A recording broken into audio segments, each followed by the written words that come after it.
मसीह की कोई अगर आपको पूछे कि आपके अंदर पवित्र आत्मा है, उसका चिन्ह क्या है, तो बहुत सारे लोग ऐसा जवाब देते हैं, मेरे अंदर पवित्र आत्मा है, उसका चिन्ह यह है कि मैं गाली नहीं देता, मैं झूठ नहीं बोलता, मैं व्यभिचार नहीं करता, या फिर बहुत सारे लोग ऐसे बोलेंगे, मैं पाप की ओर जाता ही नहीं। लेकिन मैं आज आपके साथ 4 ऐसे महान प्रभु के दास के जीवन से सिखाने जा रहा हूं, और हम सीखेंगे कि कैसे पवित्र आत्मा उसके जीवन में आया और एक ही व्यक्ति पूरे कौम के लिए, उस पूरे राज्य के लिए परिपूर्ण था, या फिर मैं बोलूं वो सब श्रेष्ठ था, ऐसा बोल सकता हूं दोस्तों।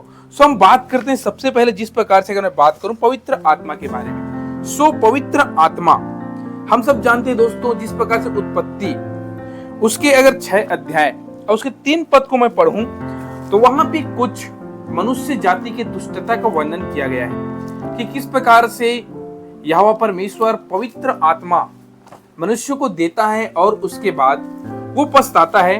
तो यहाँ पे लिखा है उत्पत्ति 6:3 में, तब यहोवा ने कहा, मेरा आत्मा मनुष्यों से सदा लो विवाद करता ना रहेगा, क्योंकि मनुष्य भी शरीर ही है, उसकी आयु 120 वर्ष की होगी। मेरे प्यारों, यहाँ पे देखते हैं जब यहोवा परमेश्वर मनुष्यों को बनाया, आदम और हवा को बनाया, तो कहता है बहुत अच्छा है। जब सारे जीव जंतु को बनाया दोस्तों, वहां पे लिखा है, उत्पत्ति में पढ़ते हैं अच्छा है। लेकिन जैसे आदम और हवा को बनाया और उसके ऊपर श्वास फेंका और कहता है बहुत अच्छा है। और उसके बाद हम उत्पत्ति 6 अध्याय में देखते हैं कि किस प्रकार से मनुष्य जाति का पाप बढ़ जाता है, और पाप बढ़ने के कारण यहोवा कहता है, तब यहोवा ने कहा, मेरा आत्मा मनुष्यों से सदा लो। अर्थात हम देखते हैं आपके अंदर पवित्र आत्मा परमेश्वर ने डाला है दोस्तों, लेकिन आपकी दुष्टता के कारण, या बोलूं मानव जाति की दुष्टता के कारण पवित्र आत्मा उसके जीवन से ले लिया जाता है। इसका उदाहरण हम देखते हैं अय्यूब उसके 33 अध्याय उसके 8 पद में, परंतु मनुष्य में आत्मा तो ही है। देखो अय्यूब कहते हैं मनुष्य में तो आत्मा ही है, वो आत्मा के द्वारा ही बनाया गया है। लेकिन यहाँ पे और आगे लिखता है, सर्वशक्तिमान की दी हुई सांस जो उन्हें समझने की शक्ति देते हैं। दोस्तों आपको बताना चाहूंगा कि आपके अंदर पवित्र आत्मा तो है, वो परमेश्वर ने दिया है वो सांस, लेकिन आपको बताना चाहूंगा सर्वशक्तिमान की सांस जो उसकी पवित्र आत्मा है, जो तुम्हें क्या करता है, समझने की शक्ति देता है। अर्थात आपको पवित्र आत्मा समझने की शक्ति देता है।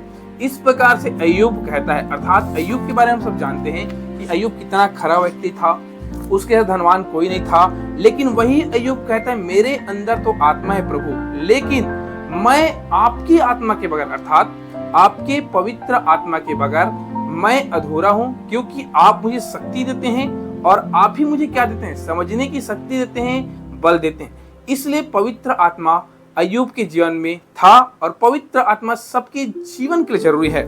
ये रहा अय्यूब के बारे में दोस्तों। आगे मैं बात करूं न्यायियों उसके 6 अध्याय उसके 34 पद में इस प्रकार से कहता है, तब यहोवा का आत्मा गिदोन में समाया और उसने नरसिंघा फूका, तब अबीएजेरी उसको सुनने के लिए इकट्ठा हुए। हम वहां पे देखते हैं कि किस प्रकार से गिदोन एक नॉर्मल इंसान की तरह था, लेकिन मैंने आपको पिछले वीडियो में आपसे बात किया था कि किस प्रकार से पवित्र आत्मा गिदोन के अंदर समाता है।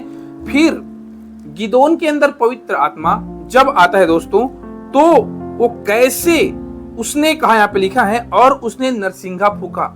पवित्र आत्मा उसको सामर्थ्य दिया, बल दिया, उसके डर को खत्म किया। स्वर्गदूत वहां पे वर्णन किया पवित्र आत्मा के बारे में। यहाँ पे हम देखते हैं न्यायियों 6:34 में, तब यहोवा का आत्मा गिदोन में समाया। अर्थात मैं ये बोलना चाहता हूं कि गिदोन एक नॉर्मल इंसान था जब तक उसके जीवन में पवित्र आत्मा नहीं आया, या फिर यहोवा का आत्मा नहीं आया। लेकिन जैसे यहोवा का आत्मा आया, गिदोन वो युद्ध के लिए नरसिंघा फूका दोस्तों। और वहां पे देखते हैं, तब अबीएजेरी उसको सुनने के लिए इकट्ठा हुए। वहां पे जो लोग थे वो सब इकट्ठा हुए गिदोन को सुनने के लिए, और किस प्रकार से गिदोन एक सूरवीर सूरमा बन के युद्ध करता है।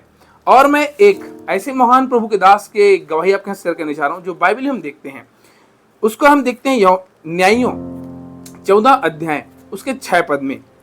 तब यहोवा का आत्मा उस पर बल से उतरा और यद्यपि उसके हाथ में कुछ न था।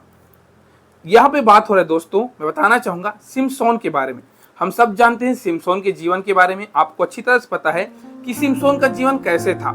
लेकिन आगे पे लिखा है तो भी उसने उसको ऐसा फाड़ डाला जैसा कोई बकरी का बच्चा फाड़े। अपना यह काम उसने अपने पिता या माता को न बतलाया। प्रभु के नाम की महिमा हो। दोस्तों यहाँ पे हम देखते हैं कि सिमसोन के सामने कई हजार सैनिक थे, लेकिन उसी समय सिमसोन ने प्रार्थना किया और वहां पे लिखा है, अभी मैंने पढ़ा न्यायियों 14 के 6 में, तब यहोवा का आत्मा, ध्यान देने योग्य बात थी दोस्तों, यहाँ पे देखते हैं तब यहोवा का आत्मा उस पर बल से उतरा, अर्थात सिमसोन पे बल से उतरा और यद्यपि उसके हाथ में कुछ न था, उसके हाथ में कुछ नहीं था। लेकिन वहां पे हम देखते हैं वो गधे के जबड़े को पकड़ता है। दोस्तों आगे आप इस अध्याय को पढ़ेंगे तो किस प्रकार से वो गधा के जबड़ा को पकड़ता है और कई हजार सैनिकों को वह मार डालता है।